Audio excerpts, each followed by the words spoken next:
Hello everyone, welcome back to another video. Today we're going to be talking... Actually, hold on, something doesn't feel quite right.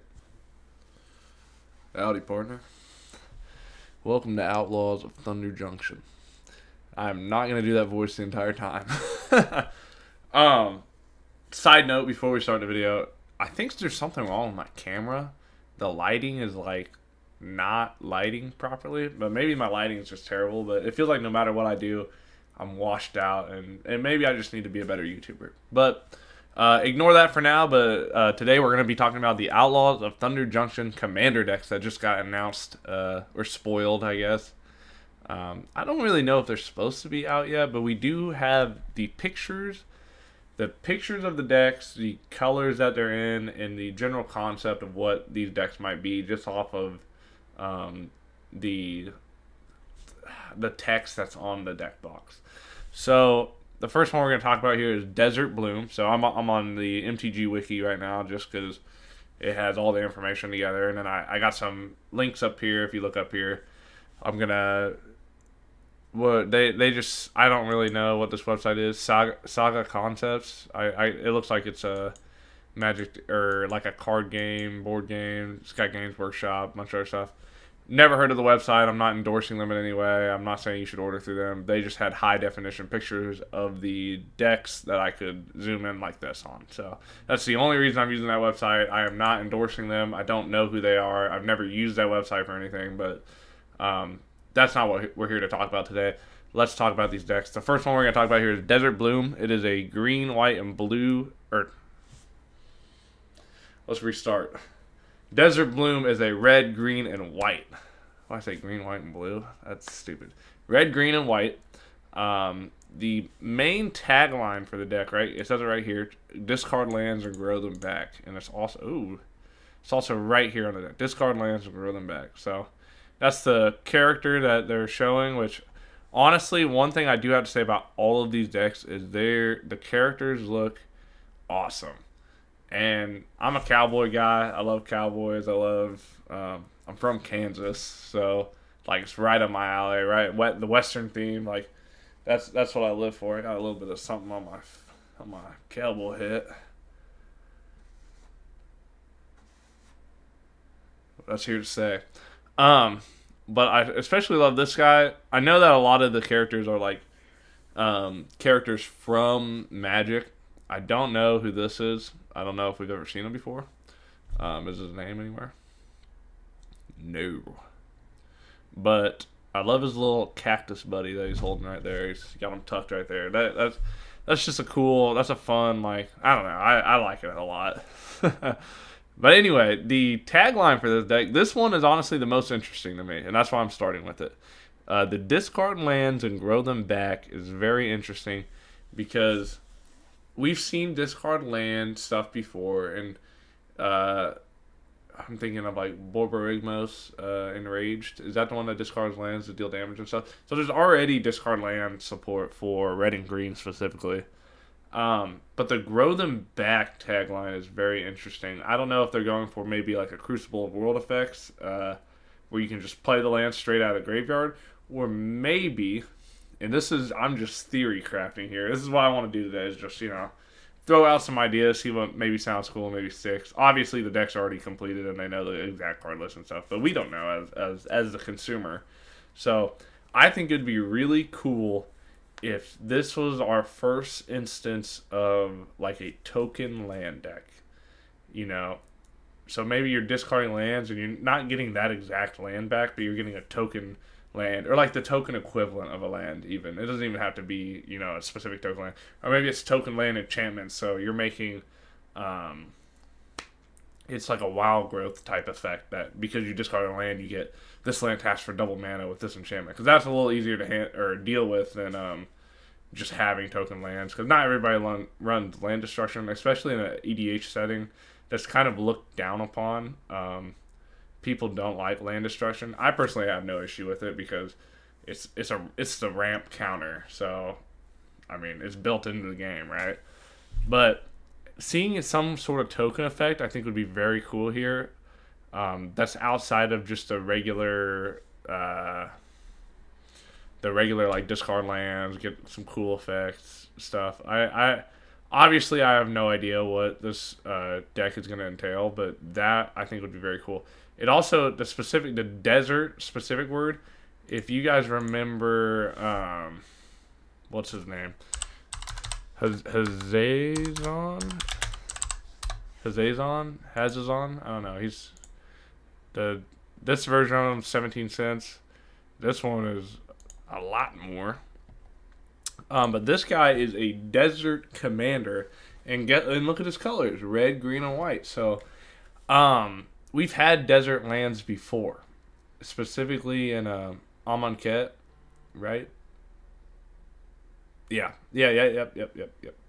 And this guy says you may play desert lands from your graveyard. So I think he'll make an appearance in the deck. Obviously, I don't know. He's from Dominaria United too. So today you maybe sprinkle him in a little bit early. So it's like, who knows? You know, Magic's the only one who knows. I can see him making an appearance in the deck specifically because of the you can play desert lands. And then whenever a desert enters the battlefield under your control, you get to make 2/1/1 red, green, and white sand warrior creature tokens. And he has desert walk. Like, when we're looking at the desert bloom deck, that's a lot of desserts. It's a lot of deserts, not desert. Why did I say desserts? I think that's cool. Obviously, I don't think they're gonna reprint this one or anything, but I definitely see him being on deck. And if he's not in the deck and they have deserts in the main mana base, I'd pick a copy of him up, and I bet that he would work very well in a desert-based deck where you discard lands. So, obviously, I don't know anything about the deck, and he might be terrible in the deck, but that's one of my predictions, is I think that he will make an appearance in the deck, or he'll be really good support for the deck. So, maybe pick up a copy of him if you are interested in Desert Bloom. I know I probably will pick up a copy of him, but we'll see. Just because I like the idea of Desert Bloom off the rip. It could come out and they could announce the deck list, and I'd be like, this deck sucks, and I am not playing it. So, it's all up in the air right now. But let's move on to the next deck. Right here we have Quick Draw, which is it, so blue and red. And the tagline for this deck is Sling multiple spells, unleash big turns.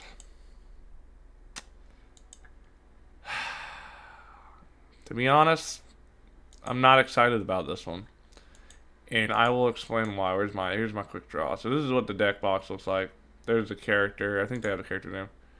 Knife throwing Ateen Nomad Stella is the undisputed champ of dueling. So this makes me kind of excited, but this, I don't know why that's still there. This right there is, I mean, that's just what Izzet does. So, how many Izzet commander decks have we had? Does anybody know? I don't. But red and blue, you're not really...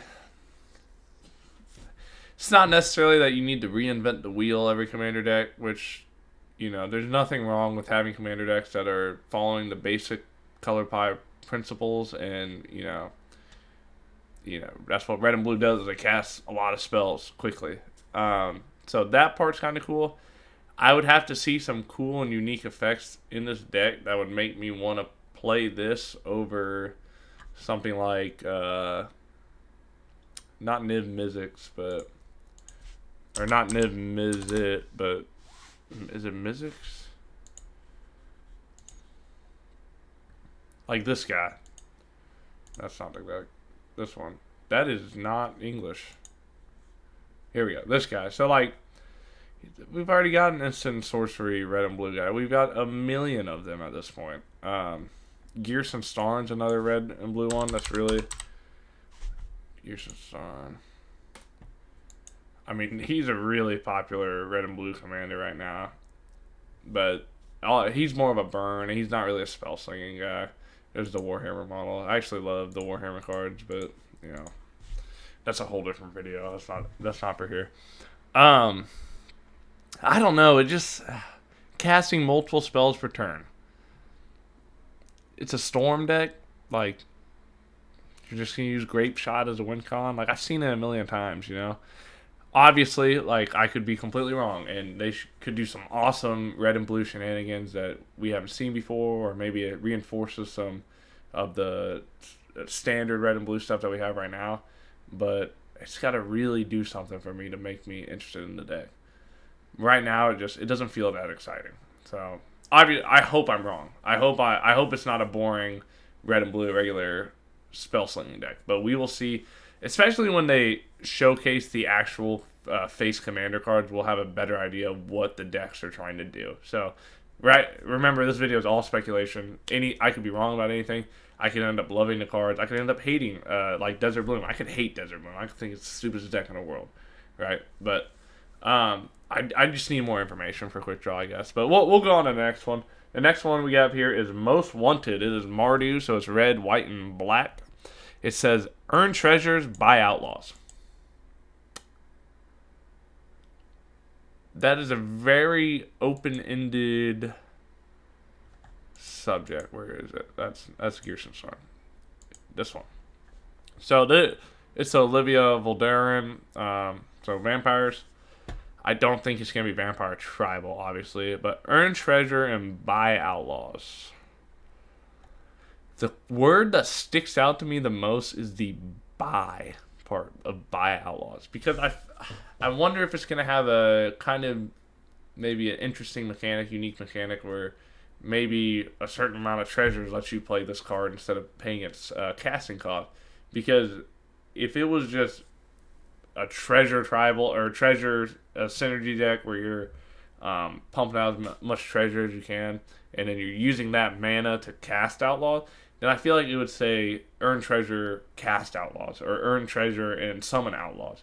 So I think it'll be like a outlaw typal or tribal deck. Like I think we're gonna like kind of like how Murders of Carlisle Manor has the detective creature type. My brain is fried. I'm so sorry. But like how MKM has the detective creature type, we're gonna have the outlaw creature type, and we're gonna get a bunch of outlaws in this deck. Which, Magic the Gathering Outlaws of Thunder Junction. Like I would hope that would be something to go for. So I wonder if maybe there's gonna be some outlaw support that it's more of a wanted list or wanted poster type deal rather than I'm just paying a straight up mana cost. Besides that, I like Mardu colors a lot. It makes me think of Edgar Markov, who I want to be reprinted very badly. But I don't really have any guesses. I mean, red and black are really the treasure colors. If you think about it, you get access to Hellkite Tyrant. You get access to the black enchantment, where if you have 10 colors, you win. I forgot what it is. I run it in my Prosper deck. I wonder if we'll see a Hellkite Tyrant reprint. It did just get reprinted in Ravnica Remastered, but like anything that synergizes with treasures, I think we'll see pop up here. Even white, I mean, we could see what's the tax card? Oh man, what is it?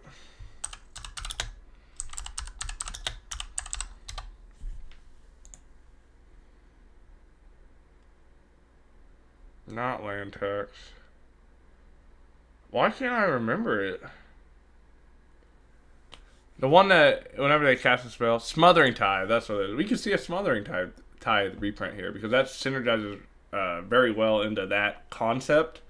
Obviously, remember, we don't know the card, so it could be anything, but Smothering Tide could, if it's not in the deck, if it's not reprinted in the deck, it'd be an awesome add-in. I mean, it works well in every white deck, but a treasure-based white deck, yeah, that's Smothering Tide's bread and butter. But anyway, on to the next deck. Grand Larceny, it's Sultai. I really do like the Sultai colors. It's one of the first decks I ever built on my own and really put a lot of effort into making was a Sultai 60-card deck in Dragons of Tarkir. So Sultai has a special place in my heart. Although my favorite color is red, Sultai is a color combo that I'm a big fan of. I'm not so much a big fan of steel cards and generate mana. The reason being, I guess I'm okay with it. I know that people in general are not really a big fan of stealing card mechanics. And the reason being is because if you were to go play in a Friday Night Magic type setting where you're playing with people you don't know, and they're playing a steal of the card decks. I mean, you could play with someone who just disrespects cards, who doesn't take care of cards, who, is just kind of gross. They got Cheeto dust on their hands and stuff. You don't want people with Cheeto dust on their hands touching your $300 card that's double sleeved and stuff like that. Obviously, the card will probably be fine, but this mechanic is kind of looked down upon. Personally, I know I said I'm not a big fan of it. Personally, I actually like the steal card mechanic, but I mainly play in settings that is just me and my friends and people I trust. So people I know are going to take care of my cards and know are going to respect my cards. If I go play in a setting with random strangers and stuff, I don't necessarily want you touching my cards. And I don't think people should have an issue with that, right? Obviously, there's ways to get around it. If I were to play a steel card type commander deck in a setting with people who might be uncomfortable with me playing with their cards, I might bring some of those tokens that you can like draw on and stuff like that. And I'll just be like, hey, I'll make a copy of your creature. I'll just write their name down or whatever. That way I don't have to touch your creature and stuff. So there are ways to get around it, and there are ways that you can appreciate the mechanic and stuff. But I would do whatever is going to make other people the most comfortable. And if you're going to play a deck like this, I think you need to be aware of that. But outside of that, this character looks awesome. Let's just put that out there right now. This guy looks sick on the deck. And again, like I said earlier, I love Sultai colors. I think it's super, super cool. So I don't think there's a lot to go off of with this deck. The main like stealing card mechanics that we've seen in recent years, I feel like, have been in red. And I might be completely wrong. I know blue gets a lot of stuff too, but I'm thinking of like Atali, Primal Storm, and Atali. What's the new one? Primal Sickness. Those are both steel cards, and those are like the main ones you'll see in an EDH setting. More so casual EDH. I don't know how much they're played in CEDH, but I do know that that's a fan favorite right now. I think Atali Primal Sickness is pretty. The Primal Conquer. Yeah, and then the back's Primal Sickness. I mean, hold on, let's get the TCG player. Yeah, $22 near mint. So it's obviously a popular card. So obviously he has the poison counters and stuff too. But when he enters the battlefield, each player exiles cards from the top of their library. So, that's what I think of when I think of stealing cards. But besides that, I mean, not a whole lot to say about this deck as of right now. Honestly, though, like, stealing cards fits right into the idea of, like, a Western, the Outlaws of Thunder Junction, like an outlaw theme. Like, yeah, you're going to steal cards. So I do like that. It's very on flavor. I think as a community, we just need to be aware of the, I guess, connotation that stealing cards has with it. But besides that, thank you so much for watching the video. If you made it this far, please think about liking and subscribing. Obviously, I want to make more videos like this. If you have any ideas for videos that you want to see or things you want me to talk about, please let me know in the comments down below. Leave a comment telling me if you liked the video. Heck, leave a comment and tell me if you hated the video. I've had people do that before, and I read those comments too, and I take that feedback. I don't take that feedback to heart, but I do consider that feedback, and I try to think about what content I can make around that. So check out my other stuff. I hope you guys have a great rest of your day. I hope you guys are as excited for this set as I am. And I'll see you guys in the next video.